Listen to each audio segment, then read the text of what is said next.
In the modern landscape of self-improvement, success, and personal fulfillment, the concept of ego looms as both a driving force and a formidable barrier. Ego is the enemy. Breaking free from pride, arrogance, and self-sabotage confronts the underlying psychological construct that determines so much of our behavior, ambitions, and relationships. The ego, often misunderstood and underestimated, significantly influences the way we perceive ourselves and interact with the world. At its best, it can bestow confidence and conviction. At its worst, it can distort reality, breed arrogance, and lead to self-sabotage. This book invites readers to embark on a transformative journey, one that not only scrutinizes the ego's subtle entanglements in our everyday experiences, but also offers practical pathways for untangling its grip.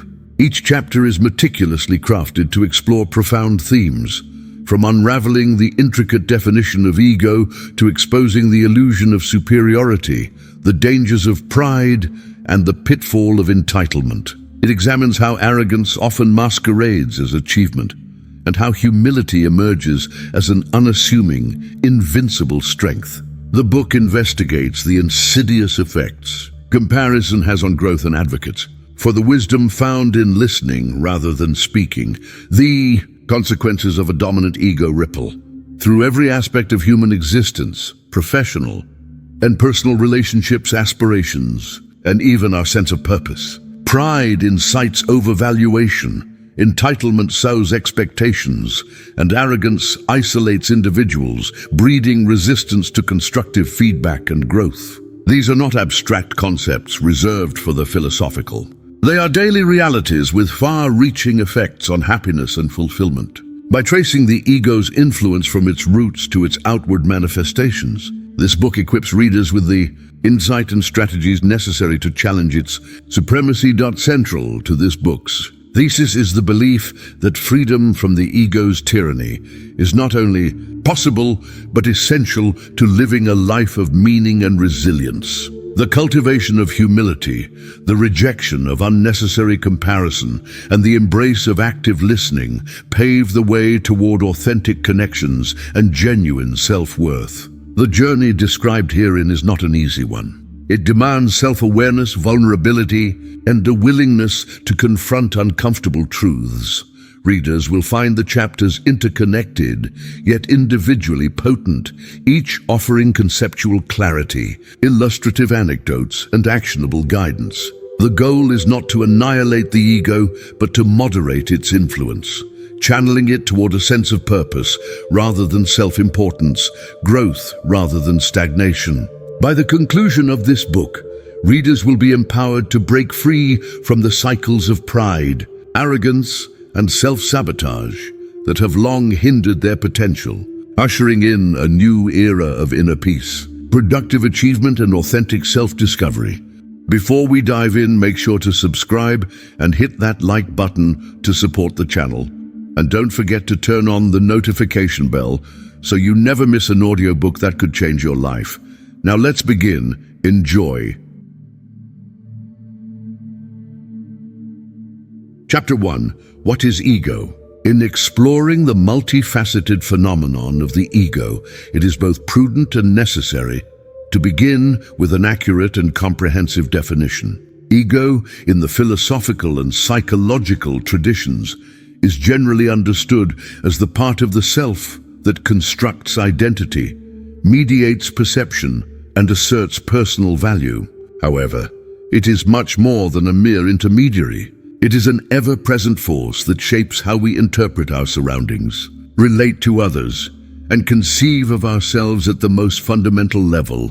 At its core, the ego is a protective mechanism, a mental construct developed through experiences, conditioning, and social interaction. It provides a sense of continuity, distinguishing the individual from others and bestowing a rudimentary sense of importance and agency. The ego is not inherently detrimental. From childhood, it fosters self-recognition and autonomy, capacitates decision-making, and motivates ambition. However, as individuals mature and the ego refines itself, its influence can become disproportionate. drawing boundaries that exclude rather than accommodate, and nourishing attitudes that hinder rather than help personal development. A healthy ego is a vital resource, offering self-assurance and persistence in the face of adversity. Nevertheless, problems arise when the ego assumes an outsized role, when it dictates thoughts and actions grounded more in self-importance than in reality. The ego can breed separation, resentment, and delusions. It is in these manifestations that the ego morphs from a tool for healthy self-concept into a saboteur of growth. Historically, thinkers from various disciplines have warned against the unchecked influence of the ego. Sigmund Freud, in his psychoanalytic theory, delineated the ego's function in balancing primal desires, the id, and moral constraints, the superego. Eastern philosophies, particularly Buddhism and Taoism, encourage detachment from the ego as a path toward enlightenment and peace, warning that unchecked ego leads to suffering, isolation, and perpetual dissatisfaction. Importantly, the ego is inextricably linked to perception. It molds reality by filtering experiences through the lens of personal bias, emotional reactivity, and subjective truth. This filtration process is both necessary and perilous. While it protects the individual's self-esteem and sense of coherence, it often distorts objective reality, prompting individuals to misjudge themselves and others. For instance, an inflated ego interprets compliments as validation of superiority, but criticism as unjust attacks. This defensive posture stifles growth and impedes relationships, driven by the need to preserve a meticulously curated self-image. In contemporary society, the ego is further exacerbated by systems that reward external achievement, comparison, and recognition. Social media platforms, corporate environments, and cultural narratives reinforce the importance of standing out, being the best, and accruing tangible indicators of success. In such frameworks, ego thrives, feeding on accolades and defining worth by external standards. This cycle perpetuates anxiety, competition, and dissatisfaction, alienating individuals from genuine happiness. Understanding what ego is and what it becomes is fundamental for anybody seeking personal development and fulfillment. It is not enough to simply label the ego as bad or seek its eradication. Rather, one must recognize its dual nature: the healthy ego that motivates action, and the unchecked ego that precipitates pride, arrogance, and self-sabotage. The task that lies ahead, explored throughout this book, is to dissect these manifestations and equip the reader with the knowledge and tools required to moderate the ego's power. Ultimately, ego is the enemy only when left unexamined and unchecked. Through critical reflection, conscious humility, and intentional action, its harmful influences can be constrained and its beneficial aspects harnessed for the greater good. The journey begins with this awareness, the capacity to see oneself as one truly is, neither inflating nor diminishing, but accepting, understanding, and striving for balance. Chapter 2. The Illusion of Superiority. The illusion of superiority is one of the ego's most pervasive and deceptive influences. To believe oneself intrinsically better than others is not merely a flaw of character. It is a distortion of reality, one that stifles learning, breeds resentment, and undermines authentic achievement. Yet this illusion is a common psychological defense, employed both consciously and unconsciously to shield individuals from vulnerability and uncertainty. The roots of the superiority complex extend deep into social conditioning. From early education to professional hierarchies, individuals are subtly and overtly encouraged to compete, to rise above peers, and to equate success with being better. This comparative mindset is reinforced by societal narratives that idolize winners, celebrate rankings, and minimize the value of collaboration or communal growth. Within such frameworks, the ego's drive to distinguish oneself morphs into an incessant quest for superiority. While confidence is essential for progress, the illusion of superiority is fundamentally different. Confidence is anchored in competence and honest self-appraisal.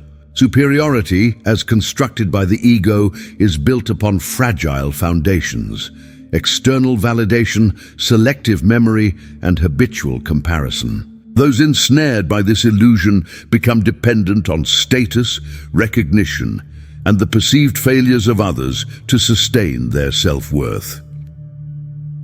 This attitude is not limited to professional environments. It manifests in friendships, family dynamics, and broader social interactions. Examples abound.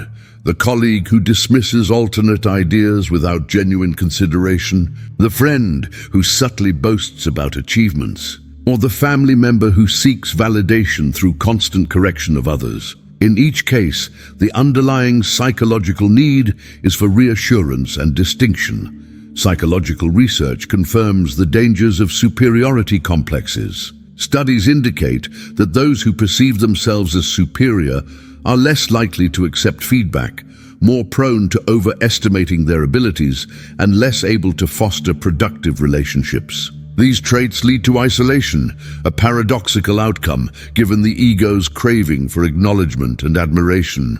Superiority, in its illusory form, is inherently unstable. It requires constant maintenance and reinforcement, often at the expense of personal growth and connection.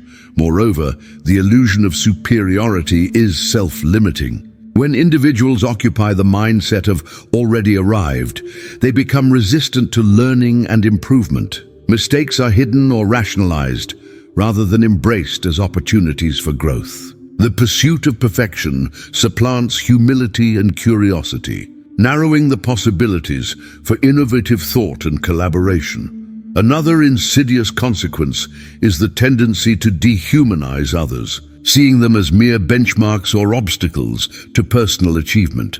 This perspective diminishes empathy, obstructs genuine dialogue, and perpetuates toxic competitiveness. Organizations afflicted by cultures of superiority experience diminished morale, hindered innovation, and increased conflict, all symptoms of the broader societal affliction. To break free from the illusion of superiority, individuals must embrace self-awareness and vulnerability. The path toward humility is neither simple nor linear. It requires conscious effort to recognize internal biases, acknowledge the value of others, and redefine self-worth beyond external accomplishments. True greatness is not measured by the diminishment of others, but by the capacity to uplift and inspire collective advancement. This process is facilitated by intentional reflection, questioning one's assumptions, seeking diverse perspectives, and embracing the discomfort of not always being better. It is catalyzed by empathy, which bridges gaps and fosters authentic understanding. Rather than pursue superiority, individuals dedicated to personal development foster inclusivity, collaboration, and mutual respect. In denouncing the illusion of superiority, we do not encourage self-deprecation or false modesty. Instead, we advocate for a balanced, honest self-assessment, one that recognizes strengths while remaining open to growth and improvement. The journey is marked by a transition from comparison to contribution, from ego-driven achievement to purpose-driven fulfillment. In summary, the illusion of superiority is a seductive but false promise. It lures us into competition without end, obstructs learning, and ultimately leaves us isolated and dissatisfied. By recognizing and transcending this illusion, individuals reclaim the possibility of meaningful progress, authentic relationships, and lasting happiness. Ego may tempt us toward self-importance, but wisdom resides in embracing humility, learning perpetually, and striving for collective excellence. Chapter 3. Pride before the fall. Pride is often lauded as a virtue, celebrated in cultural narratives about achievement, perseverance, and self-respect. However, pride, when left unchecked, is a precursor to downfall, an enemy disguised as a friend. The aphorism, "Pride goes before a fall," encapsulates a universal truth, vividly illustrating the inherent dangers of excessive self-regard. In this chapter, we examine the fine lines separating healthy pride from hubris, and the consequences that arise when the ego cultivates an unwarranted sense of infallibility. Healthy pride is rooted in achievement and authentic self-recognition. It celebrates genuine effort and personal integrity, motivating individuals to uphold standards and pursue greatness. In moderation, pride is a catalyst for ambition, inspiring resilience and perseverance in the face of adversity. It bolsters self-esteem, fostering a belief in one's capacity to make meaningful contributions. Yet, when pride shifts from affirming one's worth to inflating it, it becomes a liability. This transition is subtle but significant. Healthy pride turns toxic when individuals begin conflating their achievements with invulnerability, resisting criticism and dismissing the possibility of error. Pride in this destructive form is an agent of stagnation. It blinds individuals to their weaknesses, fostering a false narrative of competence that inhibits growth. The fall precipitated by pride can manifest in various domains: professionally, relationally, and personally. In career contexts, prideful leaders overrate their abilities, ignore constructive feedback, and marginalize dissenting voices. Such behaviors create an environment ripe for mistakes, ethical lapses, and missed opportunities. Organizations dominated by prideful individuals suffer from rigidity, groupthink, and diminished creativity. In relationships, excessive pride breeds conflict and distance. The ego, desperate to maintain its elevated status, becomes defensive, argumentative, and unyielding. The result is fractured trust, impaired communication, and often the erosion of meaningful bonds. Pride prevents genuine reconciliation as individuals prioritize their need to be right over the necessity of mutual understanding. Personally, pride locks individuals in a perpetual state of self-deception. Mistakes are rationalized, failures are externalized, and lessons are ignored. The capacity for humility, essential for learning and adaptation, is sacrificed at the altar of ego. Inevitably, circumstances arise that expose the fallibility of even the most prideful. When reality collides with inflated self-perception, the fall is both humbling and inevitable. Cultural and historical narratives abound with cautionary tales. The ancient Greek concept of hubris, a pride so extreme it invites divine retribution, underscores humanity's long-standing awareness of pride's perils. Literary works, from classic tragedy to modern biography, recount the downfall of individuals and organizations undone by self-importance and resistance to change. Breaking free from pride's grip requires deliberate practice. It begins with honest self-examination, questioning one's motives, acknowledging mistakes, and embracing criticism as a tool for growth. The cultivation of humility is essential, championing a mindset that values learning over being right and progress over perfection. Embodying humility does not entail denying accomplishments or diminishing self-worth. Rather, it is grounded in a realistic appraisal of strengths and weaknesses, coupled with an openness to continuous improvement. Individuals must learn to separate personal value from external validation, recognizing that acknowledgement of error is a sign of strength, not weakness. Furthermore, fostering environments that celebrate humility over pride is paramount. Organizational leaders can initiate this shift by modeling vulnerability, inviting diverse perspectives, and rewarding collaborative achievement. In personal relationships, prioritizing empathy and active listening over self-assertion creates space for growth and connection. In summation, pride is a double-edged sword, a motivator when regulated and a saboteur when unchecked. The journey towards self-mastery necessitates vigilance, self-awareness, and a commitment to embracing the humility required for sustained success and fulfillment. The fall that follows pride is painful, but it is also a profound opportunity for transformation, reminding us that, in confronting our ego, we gain the wisdom and resilience necessary to rise stronger than before. Chapter 4. Arrogance in Achievement.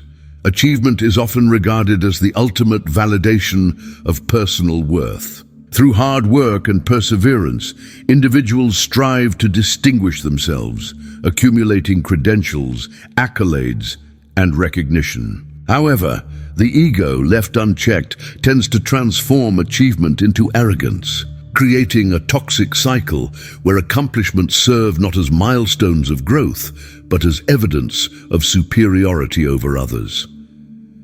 Arrogance is fundamentally different from confidence. Confidence is a quiet assurance rooted in capability and effort, whereas arrogance is an ostentatious display of self-importance and entitlement. When achievement is driven by ego, the individual begins to equate results with inherent superiority, disregarding the role of collaboration, circumstance, and support in their success. The psychological roots of arrogance in achievement are manifold.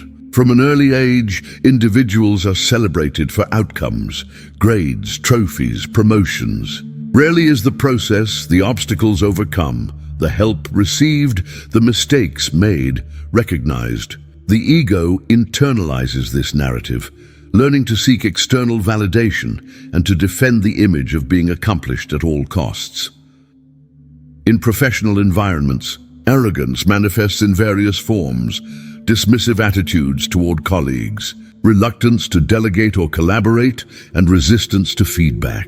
Arrogant achievers dominate conversations, set unrealistic expectations, and undermine collective morale. Departments and organizations led by such individuals often suffer from siloed thinking, innovation stagnation, and attrition. As talented contributors migrate in search of more inclusive cultures, arrogance in achievement also corrodes personal relationships. The individual, obsessed with maintaining their status, becomes intolerant of dissent, unsympathetic toward others' struggles, and incapable of genuine vulnerability. Communication falters, trust erodes, and resentment festers. The result is isolation.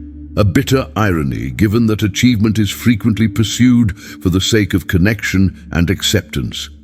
The dangers of arrogance extend beyond individual well-being. Societies that reward arrogance over humility cultivate environments marked by inequity, injustice, and division. History is replete with examples: leaders who ignore counsel, companies that implode under the weight of unchecked hubris, and movements derailed by the refusal to adapt. Breaking free from arrogance in achievement demands a re-evaluation of what success truly means. True achievement is not solitary nor fixed. It is dynamic, collaborative, and cumulative. Humility is essential to this process, acknowledging the contributions of others, learning from failure, and prioritizing growth over recognition. Practical strategies for cultivating humility include expressing gratitude, seeking mentorship, and fostering environments where diverse perspectives are valued. Leaders must champion inclusivity, celebrate process over product, and reward teamwork over individual dominance. Individuals must recognize that every achievement can be an invitation to further learning, not a reason for complacency. Importantly, arrogance is often sustained by fear, the anxiety of inadequacy masked by bravado. By confronting these fears and embracing vulnerability, individuals can transform achievement into a source of inspiration and connection, rather than separation and superiority. In summary, achievement, when corrupted by ego, becomes arrogance, a destructive force that impedes progress, erodes relationships, and undermines fulfillment. The path forward lies in humility, recognition of interdependence, and a commitment to purpose over prestige. Only then can individuals experience the true richness of accomplishment and the enduring satisfaction of meaningful growth. Chapter 5. The Trap of Entitlement.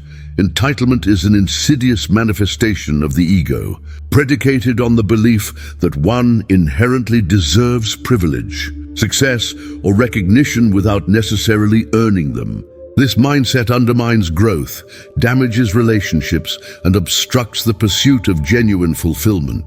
The trap of entitlement is widespread, intimately woven into personal beliefs and collective cultures. At its core, entitlement distorts the relationship between effort and reward. Individuals caught in this trap perceive themselves as owed by the world, by employers, partners, friends, or even strangers, simply by virtue of who they are or what they have previously achieved.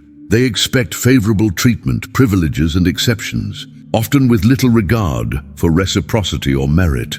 The roots of entitlement begin early, influenced by parenting styles, educational systems, and societal messaging. When praise is given indiscriminately or rewards are bestowed without effort, individuals internalize the belief that success and status are guaranteed. This narrative, reinforced through media and cultural norms, leads to fragile self-esteem. Disappointment and resentment emerge when reality fails to meet inflated expectations. Within organizations, entitlement breeds toxicity. Employees who feel entitled demand promotions, recognition, or benefits without demonstrating corresponding effort or value. Such attitudes erode team cohesion, foster resentment among peers, and diminish overall morale. Leadership, when susceptible to entitlement, sets poor examples and perpetuates unfairness, undermining trust throughout the hierarchy. In personal relationships, entitlement is equally corrosive. Partners may expect unwavering support, unconditional forgiveness, or attention, disregarding the reciprocal nature of a healthy connection. Friends may take advantage of generosity, assuming assistance as a given rather than an act of kindness. These patterns pave the way for resentment, frustration, and eventual dissolution of meaningful bonds. Entitlement is reinforced by the ego's resistance to discomfort and challenge. The entitled individual avoids situations that threaten their self-image or require significant effort, opting instead for paths of least resistance and least accountability. Growth in such environments is stunted. Self-awareness and transformation require scars earned through genuine trial, error, and persistence. Breaking free from entitlement begins with recognition and the willingness to confront uncomfortable truths. It requires rigorous self-reflection, examining the origins of one's beliefs, the expectations held of others and the world, and the gap between effort and reward.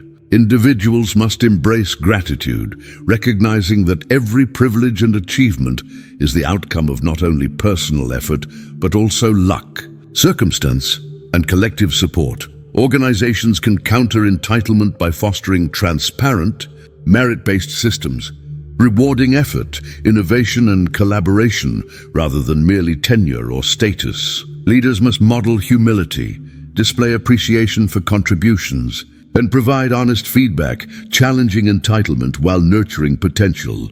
In personal life, the antidote is mutual respect, genuine communication, and a steadfast commitment to reciprocity. Partners, friends, and families thrive when entitlement is replaced with appreciation and understanding.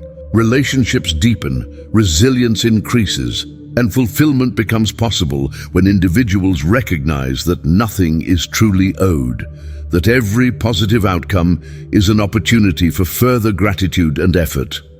Ultimately, the trap of entitlement ensnares individuals in stagnation and dissatisfaction. Unmet expectations breed perpetual frustration, and relationships fracture under the weight of unfair demands.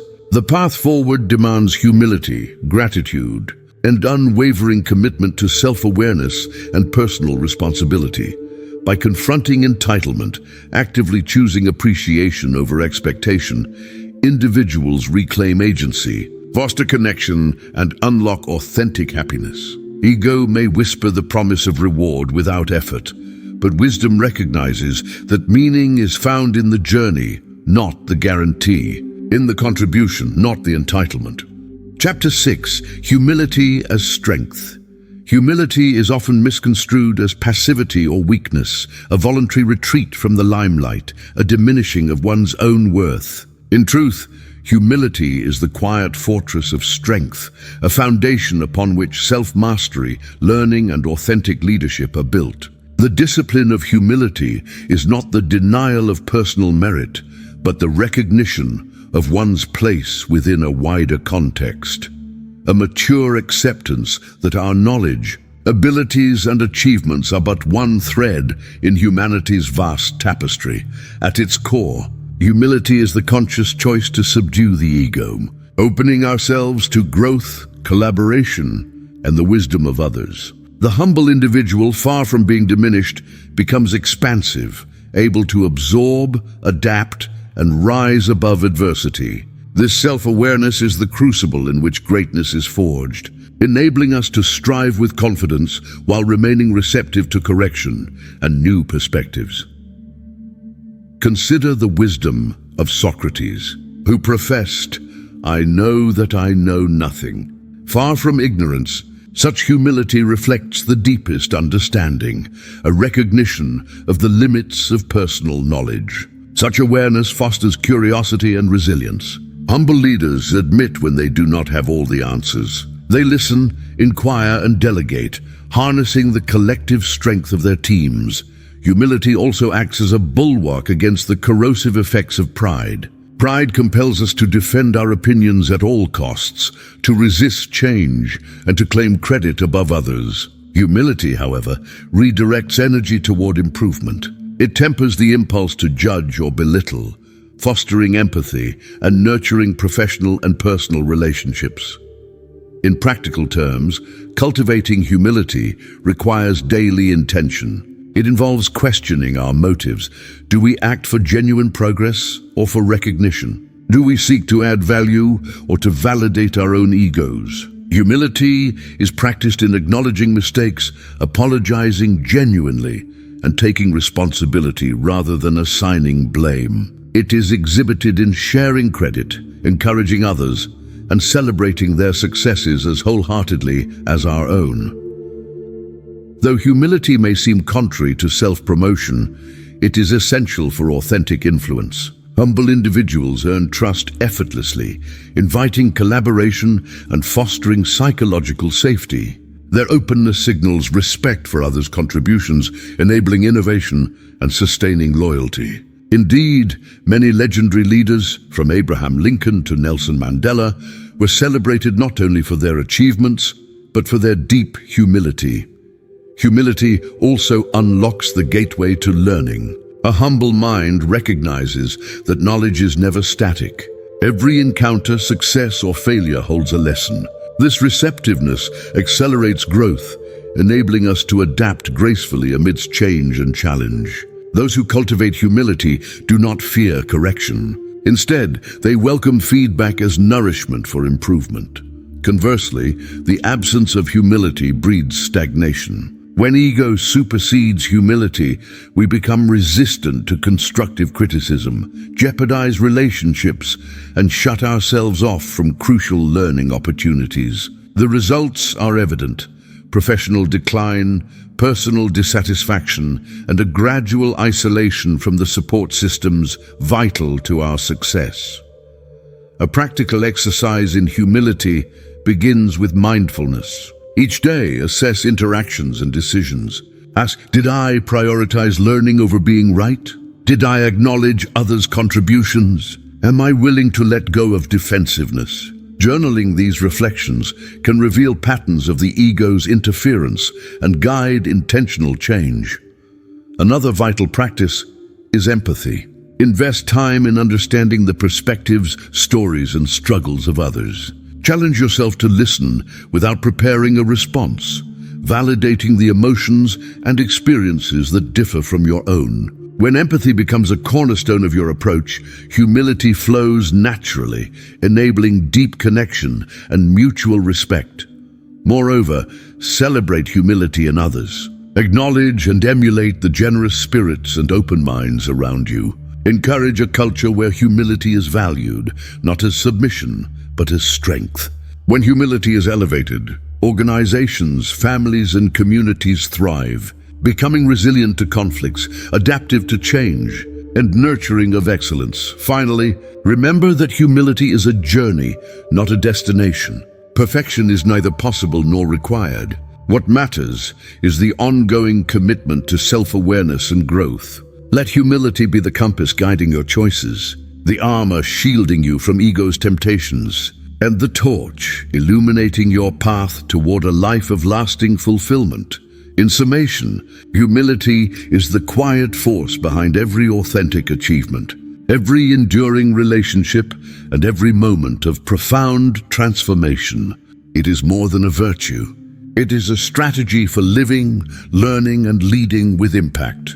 As you step forward into the subsequent chapters, let humility be your shield and your catalyst, a vital strength on the journey to overcoming ego. Chapter 7. Why Comparison Kills Growth. Human beings are innately prone to compare. It is a mechanism rooted in our desire for belonging, excellence, and validation. Yet as pervasive as comparison is, its effects on growth can be profoundly destructive. The tendency to measure ourselves against others, be it in terms of success, appearance, intellect, or influence, can curtail ambition, distort self-perception, and arrest personal development. In understanding why comparison kills growth, we unlock the freedom to pursue our own path with authenticity and purpose. The toxic nature of comparison is layered. At the surface, comparison breeds dissatisfaction. It shifts our gaze from what we have achieved to what we lack, causing us to undervalue our strengths and exaggerate our shortcomings. The successes of others, viewed through the filtered lens of envy, become not sources of inspiration, but of frustration. This undermines motivation. Instead of striving for mastery, we become paralyzed by perceived inadequacy. Furthermore, comparison operates on incomplete information. We see the external achievements of others, seldom the struggles, sacrifices, and setbacks behind them. Social media and public personas amplify this distortion. Highlight reels replace honest narratives, propagating the illusion that others lead flawless lives. Such skewed perception fosters despair and feeds the ego's hunger for validation. We seek approval not from genuine accomplishments, but from artificial benchmarks. The psychological consequences of comparison are significant. It erodes self-esteem, driving us to pursue goals not aligned with our own values, but dictated by societal norms or peer expectations. This hijacking of ambition leads to burnout, anxiety, and chronic dissatisfaction. The endless spiral of comparison can result in hesitancy, indecision, and ultimately stagnation. Yet there is another, subtler danger. Comparison engenders competition where cooperation should thrive.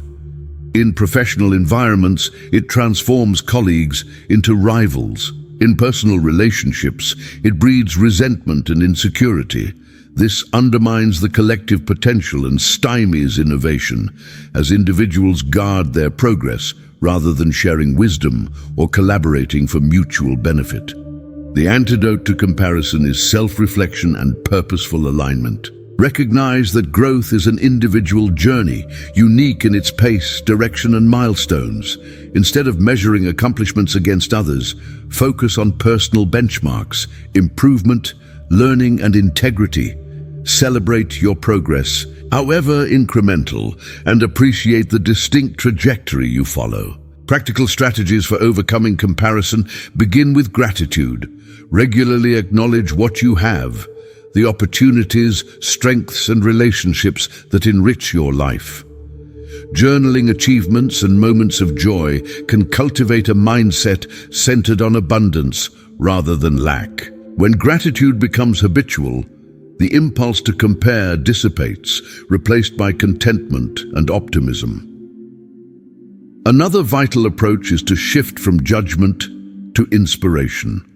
When observing others' successes, train yourself to seek lessons rather than validation. Ask, how can I learn from this achievement?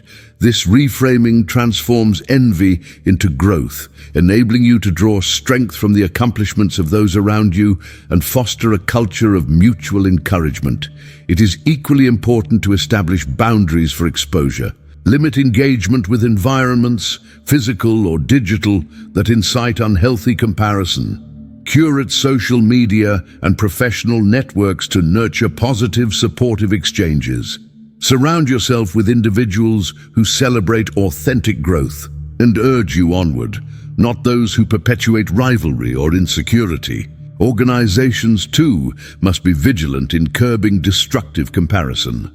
Foster environments where progress is measured collectively and where individual strengths are recognized in relation to their contribution rather than their superiority. Reward collaboration, empathy, and learning, reinforcing a culture where growth is an inclusive pursuit.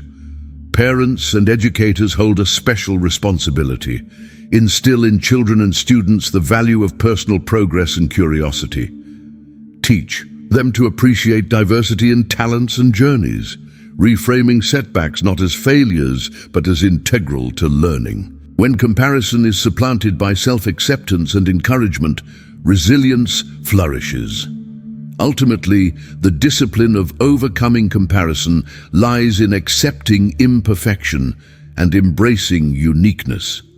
Life is not a race or a contest, but a canvas for creation and discovery. Success is not defined by the accolades of others, but by the fulfillment of one's own aspirations.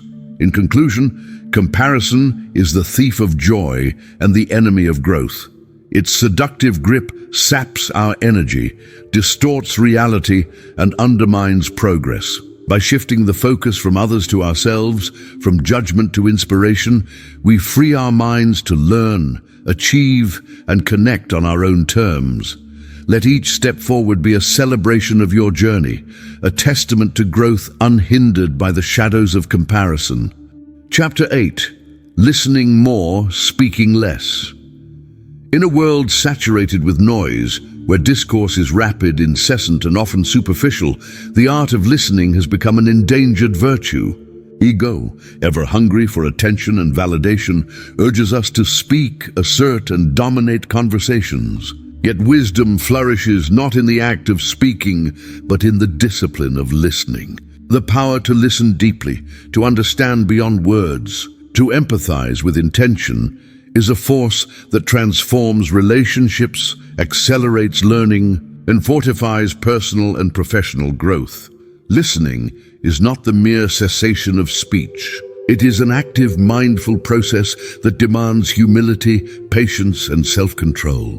The listener suspends judgment, resists the impulse to formulate responses, and devotes their full presence to the speaker. This attentiveness signals respect, building trust and psychological safety.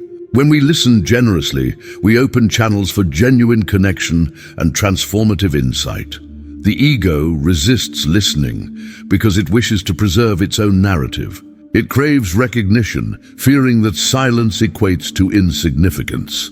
This misguided perception breeds interruption, defensiveness, and superficial engagement, behaviors that fracture communication and foster misunderstanding. Yet, the wisdom of effective listening is echoed across cultures and disciplines. In counseling, active listening forms the cornerstone of healing. In leadership, it is the catalyst for innovation and loyalty. In education, it nurtures critical thinking and wisdom. Across these domains, listening is not passive. It is a form of leadership, a conduit for empowerment. There are several layers to truly listening more and speaking less. The first is physical presence. This means putting aside distractions, phones, screens, wandering thoughts, and demonstrating uninterrupted attention. Eye contact, open posture, and responsive facial expressions signal commitment to the exchange. Next is mental presence. Effective listening demands curiosity and the suspension of bias. The mind must be attuned to underlying emotions, intentions, and subtext. Ask yourself, what is the speaker feeling? What fears or desires shape their words? This empathy allows us to engage not only with arguments, but with humanity. Third, listening requires verbal restraint. Resist the temptation to interrupt or respond prematurely. Instead, encourage elaboration. Ask open-ended questions that invite depth and clarity. Can you tell me more? How did that make you feel? These inquiries convey respect and unlock richer perspectives.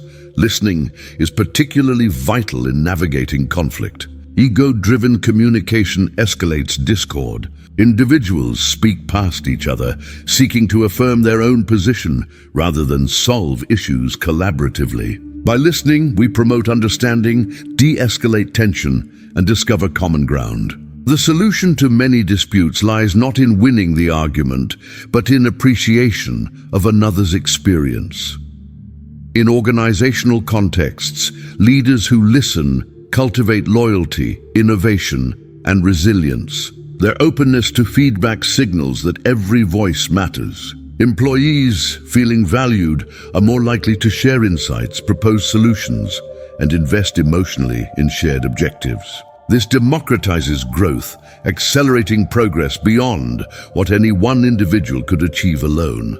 However, speaking less should not be equated with silence or passivity. It's about intentional communication, choosing words for their impact, clarity, and relevance. Thoughtful speech complements deep listening, producing exchanges that are constructive, meaningful, and transformative.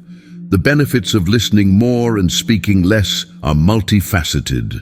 First, it enhances learning. When we listen, we absorb diverse perspectives, enter new paradigms, and refine our understanding. Second, it fortifies relationships. Listening communicates that the other matters, a gift of dignity that cements bonds of trust. Third, it illuminates blind spots. Our own perspectives are limited.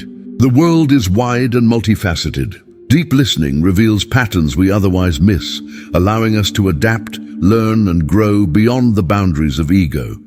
To strengthen your discipline of listening, cultivate daily practices. Engage in active listening exercises.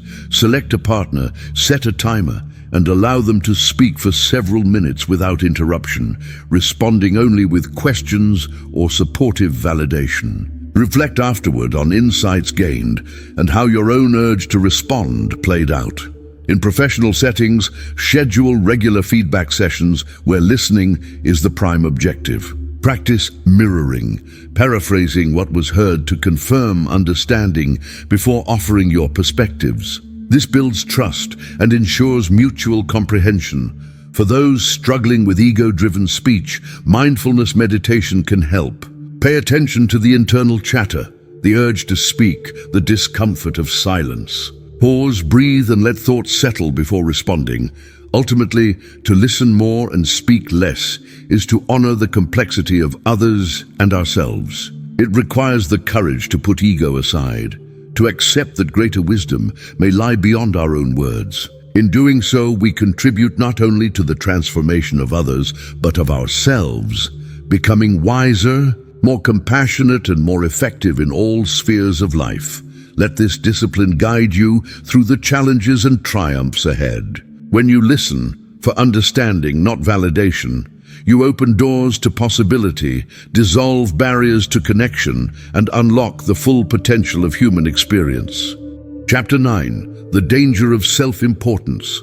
Self-importance, the exaggerated sense of one's own value relative to others, stands as a formidable barrier to personal and communal progress. Rooted in ego, it distorts judgment, stifles empathy, and breeds division. In the pursuit of breaking free from pride, arrogance, and self-sabotage, understanding and mitigating the danger of self-importance is imperative. The phenomenon of self-importance manifests subtly yet pervasively. It begins with singular achievements, the victories and recognitions that validate effort. Over time, the ego magnifies these achievements, urging their wearer to believe not only in their capability, but also in their superiority. This thinking breeds entitlement, reduces openness to others, and devalues collective accomplishment. As self-importance takes root, several destructive patterns emerge. First is the dismissal of dissent. The self-important individual cannot tolerate disagreement. Criticism is seen as an affront rather than a catalyst for growth. This resistance breeds insularity, limiting learning and adaptability. Second, self-importance erodes collaboration. In teams and organizations, it promotes siloed thinking. Individuals become absorbed in their own agendas, withholding information or suppressing alternative viewpoints. The result is stagnation, unhealthy competition, and ultimately diminished outcomes.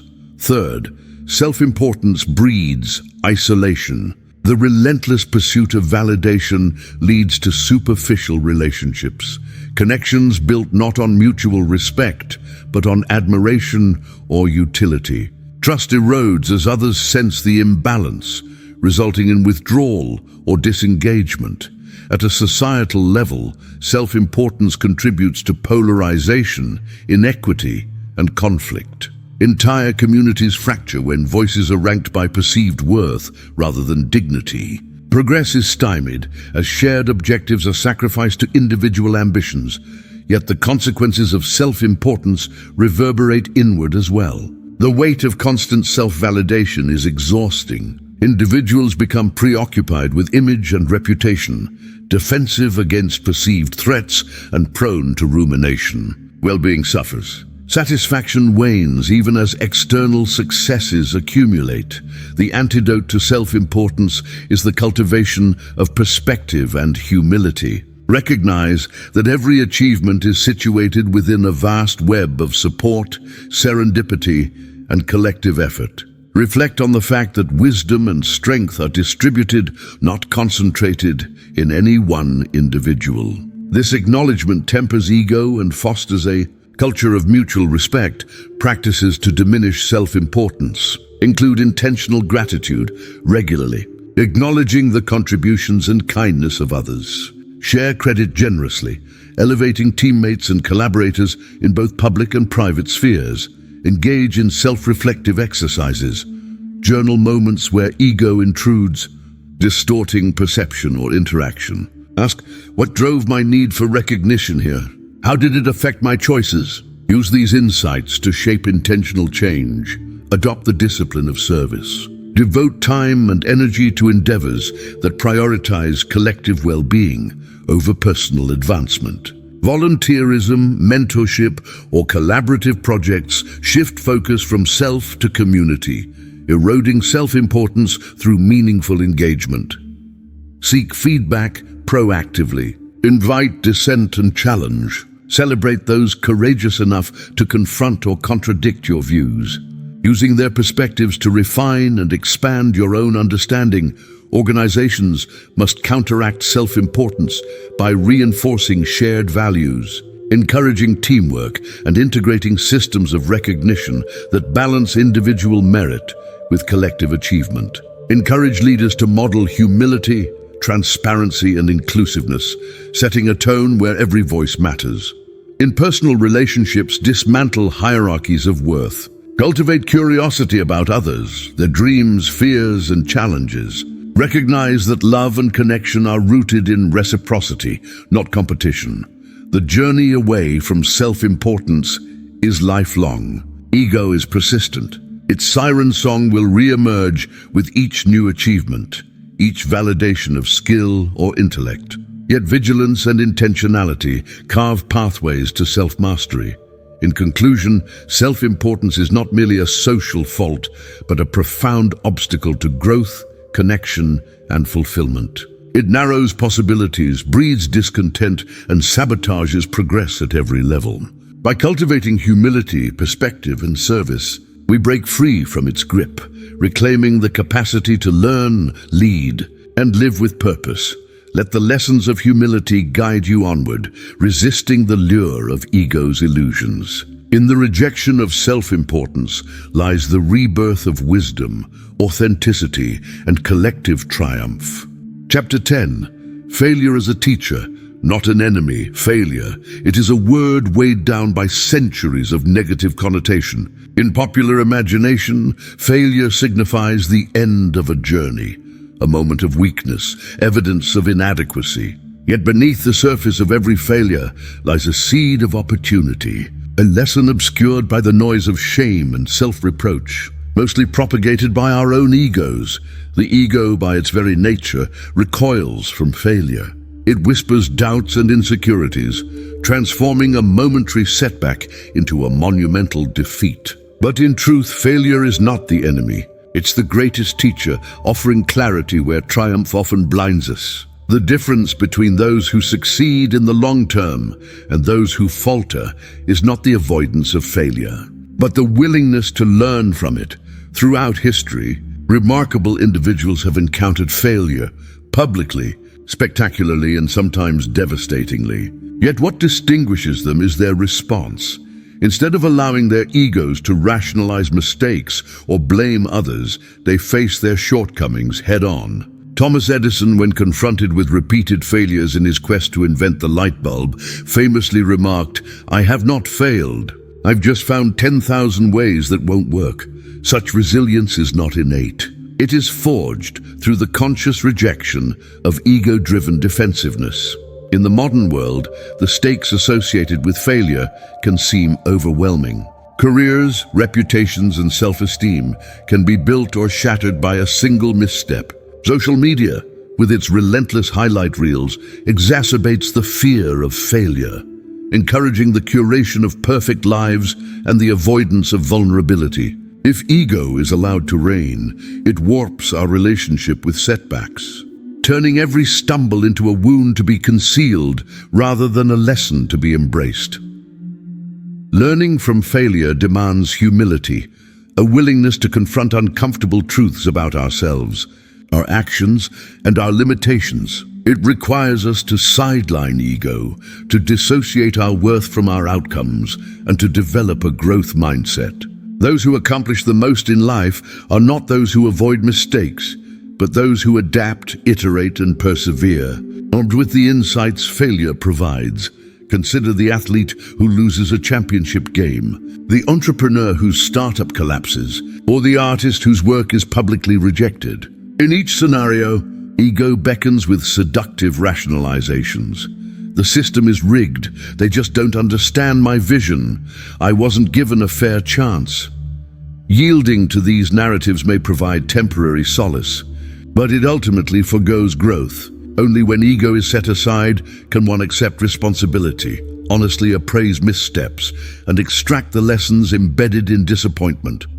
Moreover, failure cultivates empathy. Those who have tasted defeat can better relate to others in their moments of vulnerability. This empathy, in turn, fosters service, collaboration, and stronger communities, an antidote to the isolation and arrogant ego that often breeds. Thus, recognizing failure as a teacher not only propels individual growth, it also enriches interpersonal connections and organizational culture.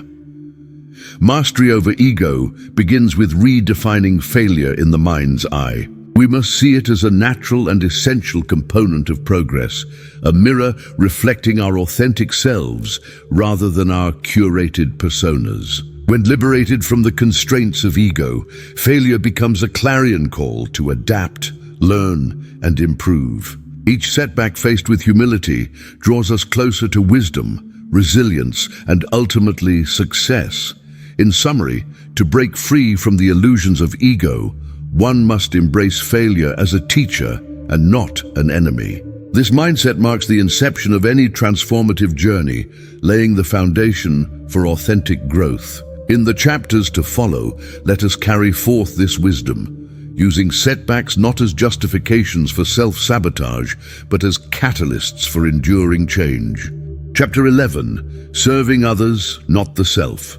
The ethos of service lies at the core of every enduring legacy. In the realm of leadership, creativity, and personal relationships, history consistently favors those who anchor their ambitions not in self-aggrandizement, but in the betterment of others. Yet ego, ever the cunning architect, persistently tempts us with the allure of self-interest, subtly nudging our intentions towards self-serving ends.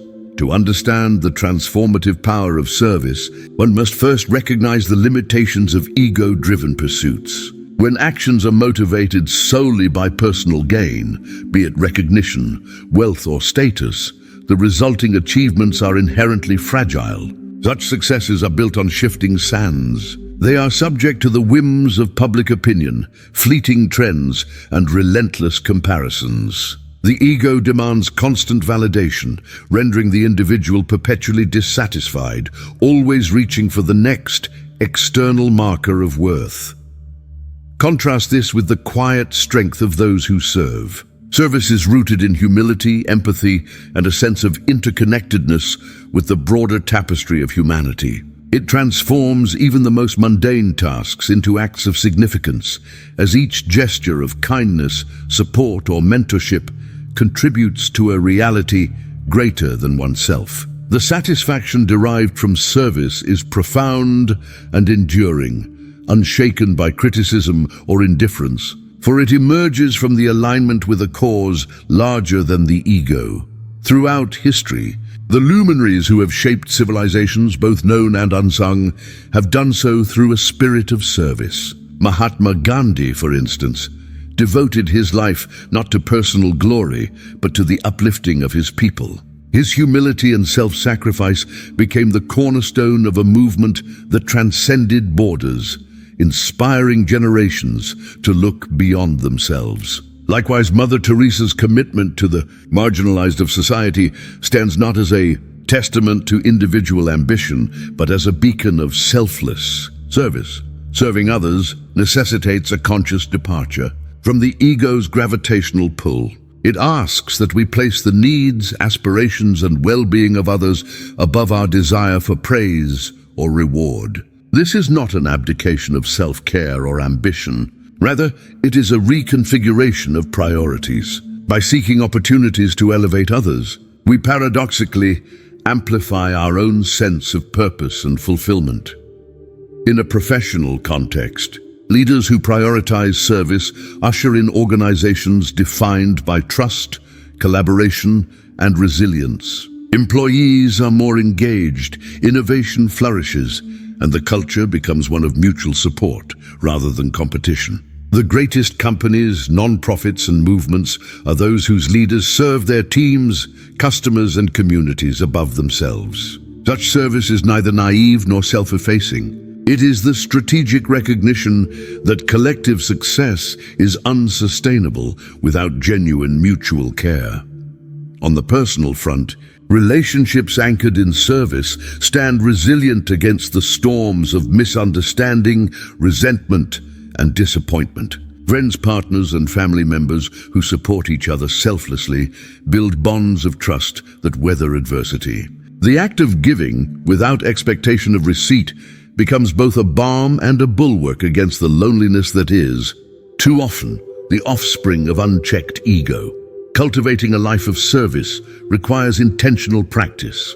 It involves active listening, the willingness to subordinate one's opinions, and the drive to recognize and nurture the potential in others. It means celebrating the achievements of those around us, offering guidance, and extending a hand in times of hardship. Over time, these acts of service shape character, instilling humility and wisdom in place of pride and arrogance. In conclusion, the transcendence of the ego is achieved not merely by the suppression of selfish impulses, but by the proactive embrace of service. To serve others is to dismantle the walls erected by ego, forging connections that enrich not only others' lives, but our own. As we continue our exploration, let us remember that greatness is defined not by the magnitude of our accomplishments, but by the lives we touch and the legacies of service we leave behind. Chapter 12. Detachment from praise and criticism. Praise and criticism are twin forces that exert a powerful influence over human behavior. From early childhood, we learn to seek the approval of parents, teachers, peers, and later society at large. Simultaneously, we recoil from criticism, dreading the sting of disapproval. These basic emotional responses are deeply ingrained. However, when allowed to govern our thoughts and actions, they become vehicles through which the ego asserts dominance.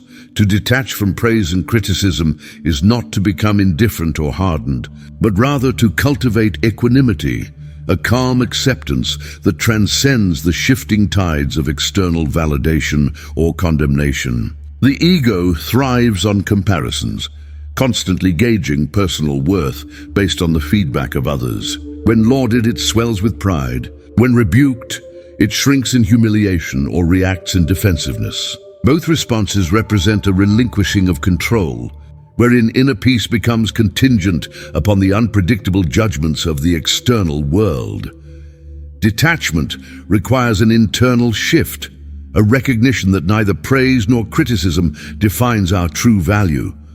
Instead, it is a deeper understanding of intrinsic worth, separated from the fluctuating opinions of others. This is not an easy transition. The human brain is wired to respond vigorously to social cues, but conscious effort and mindfulness can gradually cultivate a more balanced perspective. First, it is essential to observe the emotional reactions that arise when confronted with praise. Pride is not inherently harmful. It can signify a healthy recognition of accomplishment. Yet left unchecked, it feeds the ego's appetite for superiority. In this state, achievements become mere fodder for self-aggrandizement, and failure transforms into a source of shame rather than an opportunity for growth. On the other hand, criticism often provokes defensiveness, anger, or discouragement. The ego perceives every slight as a threat to its self-image, prompting us to reject, rationalize, or retaliate.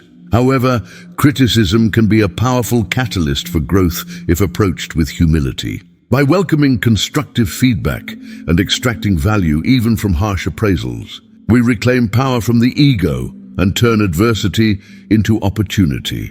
Central to detachment is the practice of reflection and self-inquiry. Ask yourself, who am I beyond the praise or criticism I receive? What motivates my actions?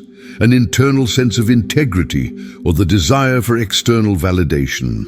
Meditation, journaling, and the cultivation of mindfulness are invaluable tools in this process. These practices foster distance between stimulus and response, allowing you to evaluate feedback objectively without being unduly swayed by emotional reactions. Historical exemplars provide guidance. The Stoic philosopher Marcus Aurelius wrote extensively about the fickleness of public opinion, urging himself to remain steadfast regardless of admiration or scorn. Buddhist teachings emphasize the illusory nature of praise and blame, encouraging practitioners to remain grounded in their own values and intentions. In the modern era, social media has amplified the stakes, turning praise and criticism into public spectacles. The pursuit of likes and the fear of online derision can become addictive, further entrenching the ego's hold. Recognizing this dynamic is the first step to liberation. Consciously limit your exposure to such feedback or adopt practices that diminish its psychological impact. Ultimately, detachment is a daily discipline. It is the art of responding to praise with gratitude, but without attachment. Accepting criticism with openness, but without self-reproach. In embracing this path, you reclaim authority over your sense of self, allowing it to be shaped by authentic values and purposeful intention, rather than the capricious verdicts of the crowd. Chapter 13. The Ego in Leadership. Leadership is an arena where ego both thrives and paradoxically reveals its deepest limitations. The allure of power and influence is seductive, often drawing forth latent egotism that, if unchecked, can corrupt even the most well-intentioned leader.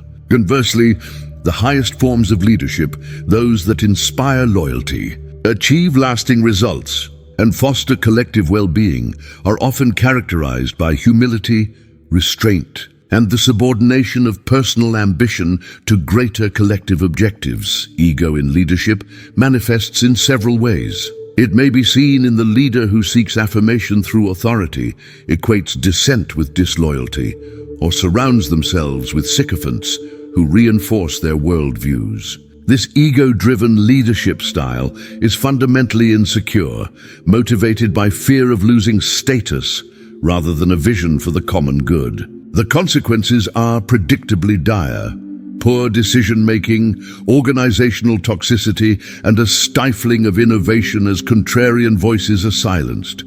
Contrast this with leaders who have mastered their ego. Such individuals are open to criticism, willing to admit fallibility, and prioritize the mission over the self. Their leadership is grounded in service to their team, their cause, and their ideals. They draw strength not from dominating others, but from empowering them. One of the classic studies in this field comes from Jim Collins' research. Presented in Good to Great, Collins found that the most successful and enduring organizations were led by what he termed Level 5 leaders.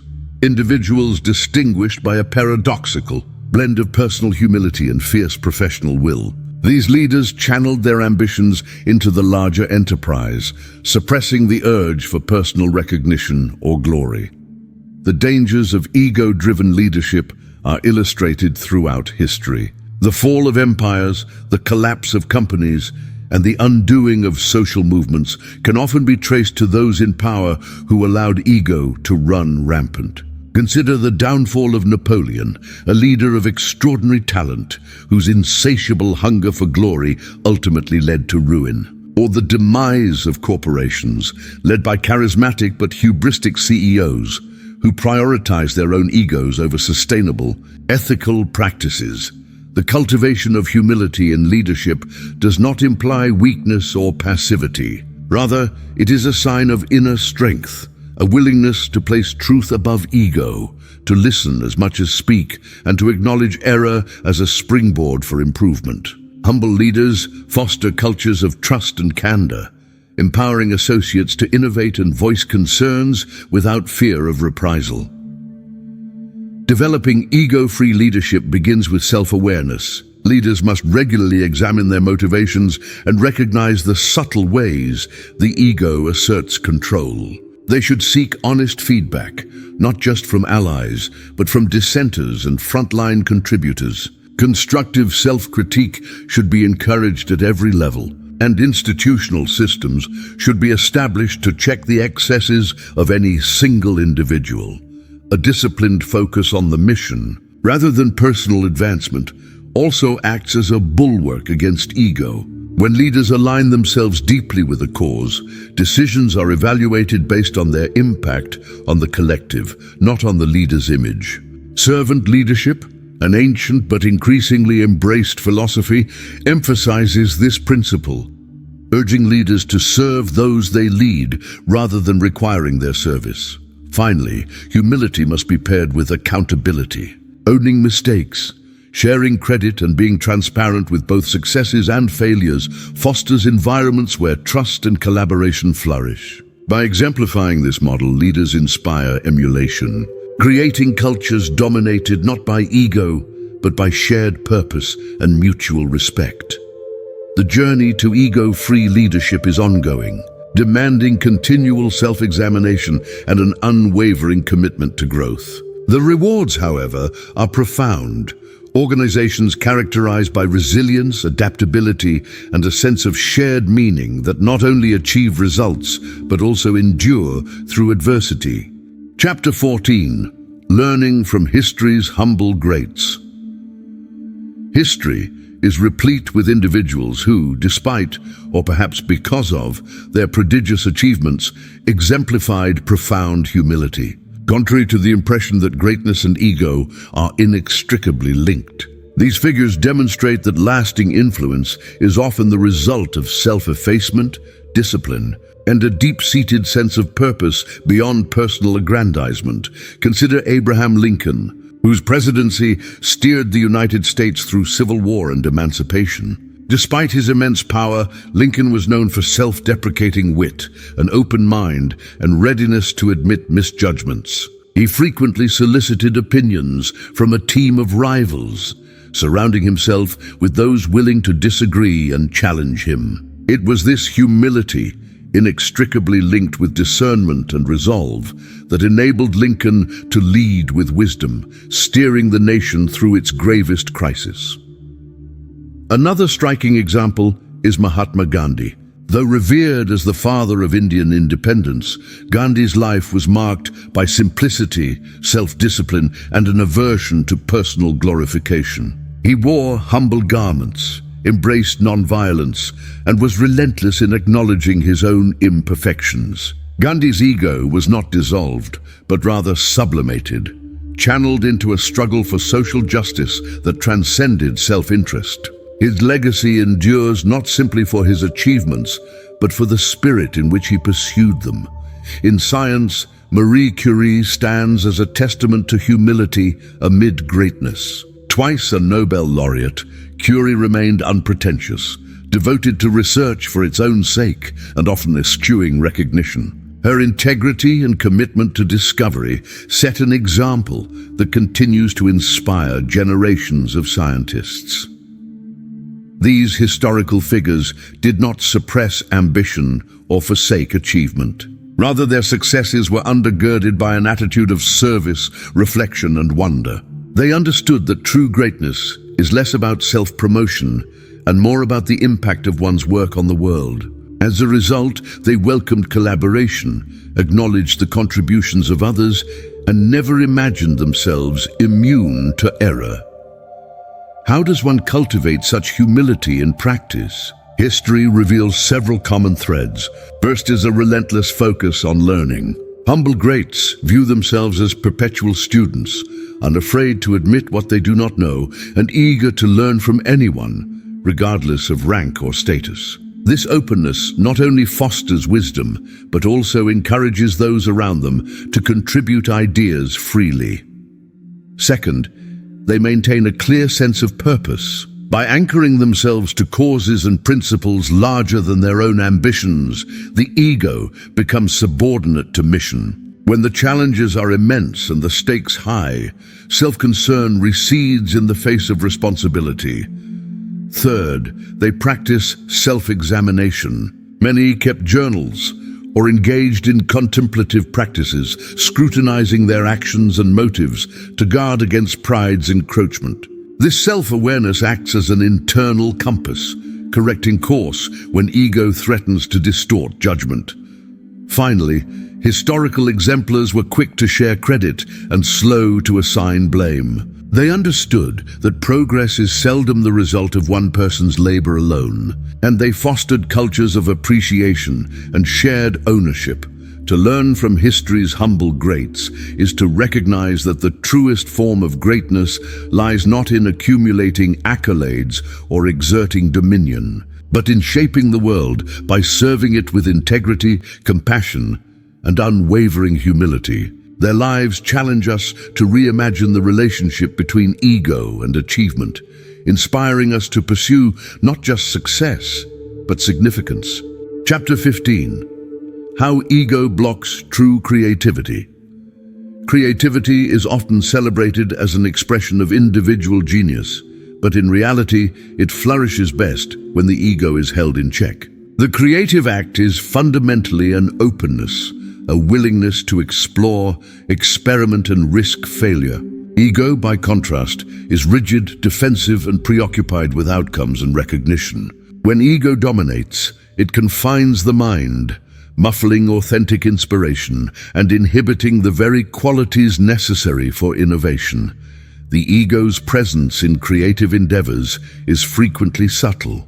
It may manifest as the desire for praise, the fear of criticism, or the compulsion to compare one's work to that of others. Under these conditions, creativity becomes performative rather than generative, more about impressing an audience than expressing truth. Artists, writers, and inventors are thus susceptible to imposter syndrome or writer's block, both of which are deeply linked to ego-driven anxieties.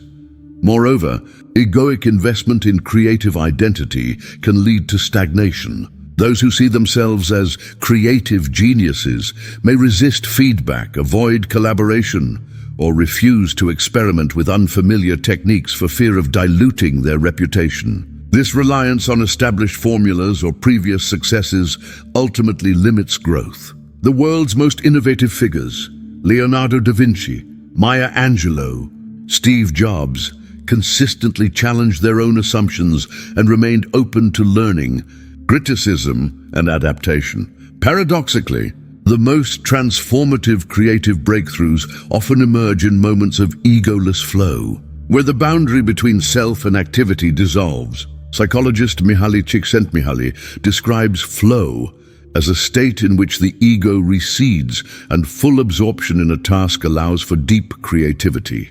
In such states, concern for outcome, approval, or failure fades, replaced by curiosity and playful exploration.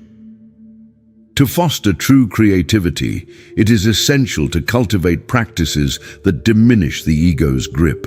This process begins with self-awareness, acknowledging the role of ego in creative blocks or anxieties. Mindfulness techniques such as meditation or journaling can illuminate the thoughts and fears that stifle inspiration. Equally important is a willingness to embrace vulnerability. True creativity often entails exposing raw, unfinished ideas or taking risks that may lead to failure. Cultivating resilience to criticism and viewing setbacks as opportunities for learning is a key strategy for circumventing egoic stagnation. Collaboration also serves as an antidote to the ego's isolating tendencies. Engaging with other creators, soliciting feedback, and participating in communal projects expand one's perspective and foster humility. The interplay of multiple ideas, backgrounds, and influences not only enhances the creative process, but also diminishes the leader's need for individual recognition. Creative work should be anchored in purpose, not performance. By focusing on the impact or message intended, rather than on the accolades sought, one can transcend egoic obstacles and engage more authentically with the creative process. Some of history's greatest works were produced without any anticipation of fame, driven instead by a desire to illuminate, solve, or create. In conclusion, ego is one of the most significant impediments to true creativity. Its desires for approval, security, and status dull the spark of innovation and keep creators confined within self-constructed limits. By relinquishing the need for recognition, embracing vulnerability, and prioritizing purpose over prestige, individuals can unlock wells of creativity previously obscured by the shadow of ego. Chapter 16: Patience over Impulsiveness. In a culture obsessed with immediacy and instant gratification, patience is a virtue often overlooked and undervalued. Yet as ancient wisdom and modern research alike confirm, patience is the quiet force that underlies true accomplishment, growth, and well-being. Impulsiveness, by contrast, is the domain of the ego. Impatience for results, hunger for recognition, and intolerance of adversity. Where patience builds, sustains, and refines, ego-driven impulsiveness disrupts, sabotages, and destroys. Impatience is a hallmark of the ego, for it resists anything that opposes its desires. It speaks in the silent language of urgency, seasoned by the fear that opportunities may slip away, or that others may outshine us. This constant pressure to act, to be first, or to demand results fosters rash decisions and unnecessary risks. The ego, perpetually dissatisfied, sees waiting as weakness and constraint. Favoring bravado over deliberation, however, history's most enduring achievements, scientific breakthroughs, masterful artworks, or the cultivation of meaningful relationships are all products of patient effort. Patience is not mere inaction, but a disciplined attention sustained over time, a resistance to fleeting distractions or superficial rewards. It is the willingness to endure discomfort or delay in the service of a higher aspiration. Consider the process of learning a complex skill or mastering a craft. The ego may urge haste, insisting on instant competence or visible progress. Yet those who grow most deeply are those who are willing to persist through plateaus, frustrations, and gradual improvement. The trajectory of mastery is defined not by sudden leaps, but by countless small steps repeated with fidelity and refinement. Patience, in this sense, is the anchor of self-discipline, enabling sustained focus while weathering the inevitable storms of doubt or discouragement. Patience also fosters emotional wisdom. In moments of conflict, impulsive reactions, anger, blame, withdrawal, exacerbate tension and prolong misery. Choosing patience allows space for empathy, understanding, and reflection before action. This not only diffuses volatility, but builds trust and intimacy, whether within personal relationships or organizational teams. Cultivating patience is not without challenges. The modern environment, saturated with stimuli and opportunities for distraction, can erode our capacity for sustained attention. The ego is quick to equate delay with deficiency or loss. In response, it is critical to establish habits that nurture patience, mindfulness practices, structured time for focused work, and deliberate intervals for rest and renewal. Another vital aspect is the reframing of setbacks and delays. Instead of viewing obstacles as insults to the ego, see them as teachers. Each delay is an opportunity for reassessment, learning, and adaptation. It is in the crucible of waiting that ideas mature, skills deepen, and relationships strengthen, not in the rush to finish. Finally, patience must be yoked with purpose. Waiting is meaningful only when it is connected to a deeper goal. Reminding oneself of the broader vision sustains patience during periods of stagnation or struggle, allowing short-term discomfort to be endured for long-term fulfillment. In summary, patience is the antidote to the ego's impulsiveness. It is the discipline that tempers action, grounds ambition, and sustains effort through uncertainty and trial. By choosing patience, we not only achieve more, but we also become more, wiser, steadier, and infinitely more resilient. Chapter 17. Mastery through discipline, not ego. True mastery in any field is forged through discipline, a sustained and patient application of effort over time. Discipline demands humility, openness to feedback, and a willingness to embrace routine and incremental progress. By contrast, the ego seeks shortcuts, recoils from discomfort, and craves immediate validation. Where discipline is the friend of mastery, ego is its most persistent adversary. Ego-driven approaches to mastery often emphasize impressive displays over substantive growth. The desire to appear skilled, to be admired, or to dominate others can motivate individuals toward hasty, superficial accomplishment. This type of mastery is fragile, easily undone by criticism, competition, or failure. It relies not on genuine competence, but on the maintenance of an image. The disciplined path, in contrast, is arduous and often lacking in visible rewards. It is marked by repetition, the embrace of fundamentals, and a constant willingness to learn. Humility is essential, for it recognizes the limits of current ability and views each mistake as an opportunity rather than an affront. The most accomplished artists, athletes, and thinkers speak frequently of their failures, their apprenticeships, and their enduring commitment to practice. They understand that mastery is a journey, not a destination. Discipline involves setting aside the ego's demand for glory. It means surrendering to the process, showing up day after day, fully engaged in the work itself. The disciplined practitioner does not chase perfection, but improvement. Each small gain is acknowledged.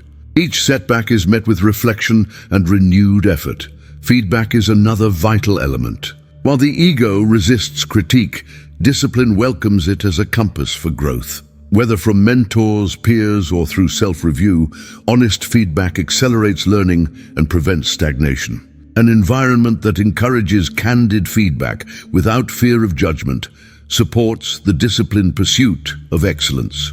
Resilience, fostered by discipline, enables perseverance through adversity. The ego, threatened by failure, urges retreat. The disciplined, however, understand that setbacks are inevitable and often instructive. This acceptance creates the space for sustained engagement and improvement. Balancing ambition with discipline is crucial. Ambition, when untethered from discipline, can lead to burnout or unethical shortcuts. Discipline channels ambition into consistent, values-driven action. It tempers the desire for instant gratification and orients effort toward enduring, meaningful achievements. The discipline required for mastery extends beyond technical skill. It encompasses emotional regulation, time management, and the cultivation of supportive habits and environments. It is as much about how one approaches setbacks and disappointments as it is about moments of triumph. In fostering mastery through discipline, we cultivate resilience and adaptability that protect us against the vagaries of public opinion, shifting trends, and the inevitable challenges that arise. The disciplined master is secure, not because they have arrived, but because they are committed wholeheartedly to the lifelong process of becoming. This orientation liberates us from the ego's demands, anchoring our identity in purpose and growth rather than transient success.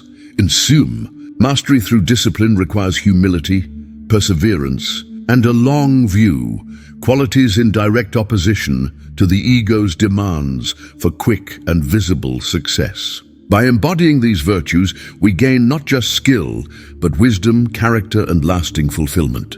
Chapter 18: Ego and Relationships. Breaking Toxic Cycles. Interpersonal relationships are often mirrors, reflecting our internal landscapes, and nowhere is this more pronounced than in the interactions shaped and distorted by the ego. The ego, fundamentally, is the sense of I. It seeks affirmation, protection, and elevation. When healthy, it enables boundaries and self-esteem. When unchecked, it breeds pride, arrogance, and toxic cycles that undermine genuine connection.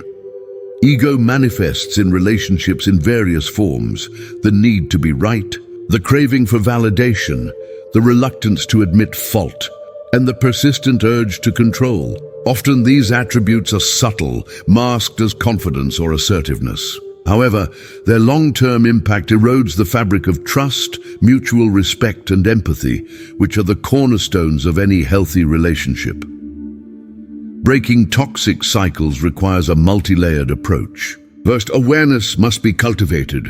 Many individuals operate within patterns unconsciously, replicating behaviors observed in childhood, triggered by fears of abandonment or driven by unresolved insecurities. Ego capitalizes on these gaps, clinging to self-importance as a shield against vulnerability.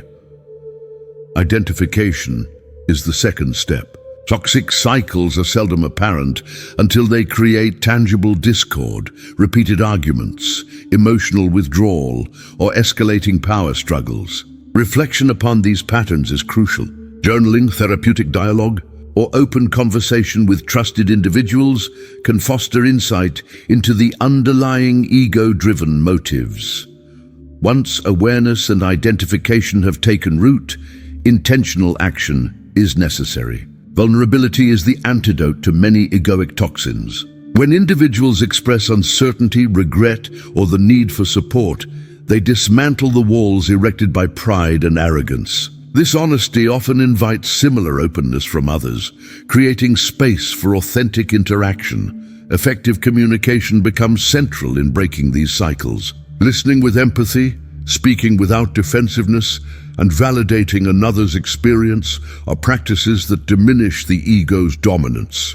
When faced with conflict, the urge to win or prove correctness must be tempered by a desire to understand. Setting aside the need for superiority allows both parties to recalibrate their expectations and foster reconciliation.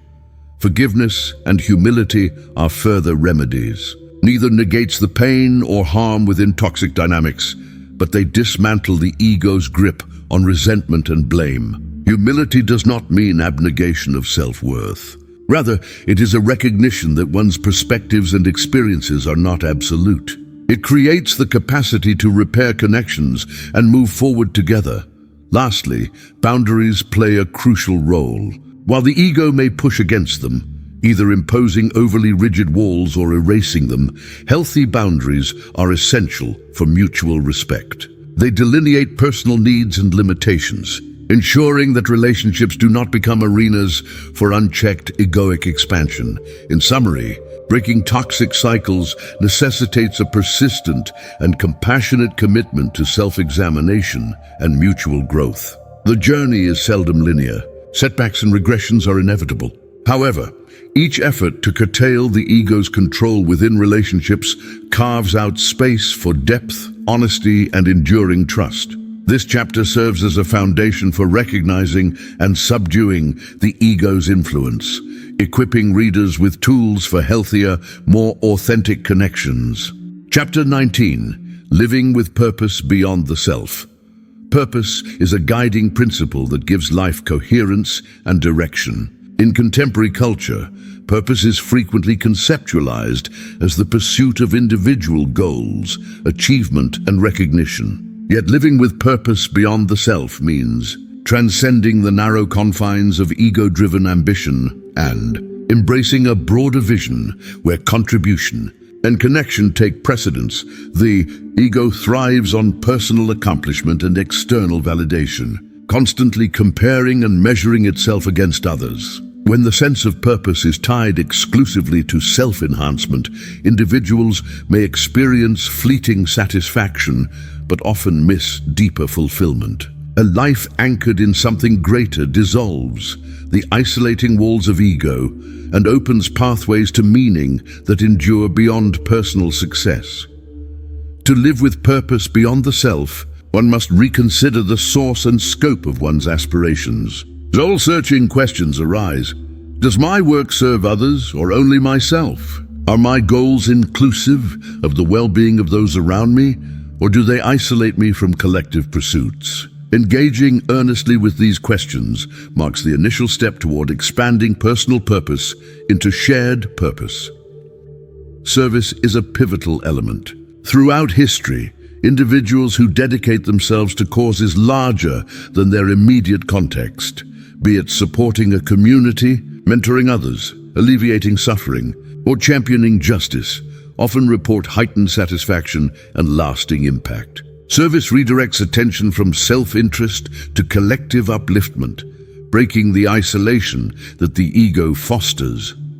Moreover, living with purpose beyond the self requires conscious humility. Success is reimagined as collaboration rather than competition. Recognition emerges as shared achievement rather than solitary acclaim. Humility enables the recognition of others' contributions and supports a sense of belonging within wider networks of meaning. Purpose also requires resilience against the temptations of egoic pride. When setbacks occur or recognition is not forthcoming, the ego may stir feelings of inadequacy or resentment. Anchoring oneself in intrinsic motivation, the drive to do good, grow, and contribute regardless of outcome, provides stability in the face of challenges. Intrinsic motivation flourishes in environments where purpose transcends individual gain. Cultivating purpose is an ongoing practice. It involves regular reflection, adaptation, and recommitment. Activities such as volunteering, collaborative problem-solving, and community engagement are practical avenues for nurturing a purpose beyond self. Furthermore, sharing stories and learning from others' journeys fosters solidarity and contextualizes personal struggles within collective human experience. Living with purpose beyond the self does not demand neglect of personal well-being.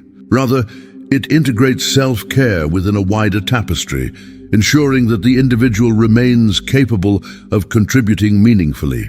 The harmony between caring for oneself and serving others is where ego recedes, and enduring purpose takes hold. In essence, this chapter clarifies the distinction between ego-driven ambition and authentic purpose. By moving beyond self-centered pursuits and embracing broader responsibilities, readers open themselves to lives enriched by meaning, connection, and legacy. Purpose becomes not only a personal compass, but a communal beacon, guiding individuals away from ego's constraints toward lasting fulfillment. Chapter 20. Freedom without ego. Freedom is a concept celebrated in philosophical, political, and personal domains. Yet the quest for true freedom from internal constraints, limiting beliefs and compulsive patterns, often confronts an unlikely obstacle: the ego. Freedom without ego is a liberation far deeper than external independence. It is the emancipation of the mind, heart, and spirit from the tyranny of self-centeredness. Ego can masquerade as freedom, urging autonomy, individuality, and self-expression. However, what it often produces is isolation, defensiveness, and resistance to change. The ego clings to familiar identities, reputations, and achievements, fearing vulnerability and uncertainty. In doing so, it restricts genuine self-exploration and personal evolution. The first step toward freedom without ego is awareness, a clear and honest recognition of the ways ego restricts and distorts perception. This involves paying attention to moments when self-image is threatened, when praise or criticism shakes one's equilibrium, or when defensiveness overrides curiosity. Mindfulness practices, such as meditation and intentional reflection, support this awareness by cultivating a gentle, non-judgmental presence with one's thoughts and emotions. Letting go is the second critical step. Ego thrives on attachment to beliefs, roles, possessions, and outcomes. Letting go is not an act of abandonment, but an embrace of change and impermanence. It involves surrendering the need to control how one is perceived, relinquishing the pursuit of endless achievement, and accepting the unfolding of life beyond rigid expectations. Forgiveness is essential on this path. The ego often holds on to grievances and judgments, both against oneself and others. Forgiving does not condone harmful actions, but releases the emotional and mental grip that keeps individuals stuck in cycles of blame and regret. Forgiveness liberates emotional energy for creative and compassionate engagement with life. Embracing vulnerability further advances freedom without ego. When individuals allow themselves to be seen as imperfect, uncertain, and evolving, the weight of egoic armor falls away. Vulnerability is not weakness, but a courageous openness to experience and connection. It dismantles defensive routines and encourages authentic engagement. Community and connection flourish in the absence of the ego's divisive influence. When people relate without the need to establish dominance, superiority, or invulnerability, freedom emerges within relationships. Honest dialogue, mutual respect, and shared growth replace competition and mistrust. Ultimately, freedom without ego is an ongoing journey. It is not a static achievement, but a dynamic process of returning to oneself, free from the compulsions to defend, justify, or aggrandize. This freedom enables creativity, adaptability, and peace. It transforms the notion of success from accumulation to contribution, from recognition to realization. As readers internalize these principles, they are invited to live with greater presence and fluidity, untethered from the egoic patterns that confine and constrict. This chapter offers both philosophical insights and practical tools for cultivating inner liberation, emphasizing that freedom is most profound when it is released from the limits of the self. If you found this video helpful, inspiring, or entertaining, don't forget to hit that like button. And if you're new here, make sure to subscribe and turn on the notification bell so you never miss out on future content. Your support means the world. Let me know your thoughts in the comments below.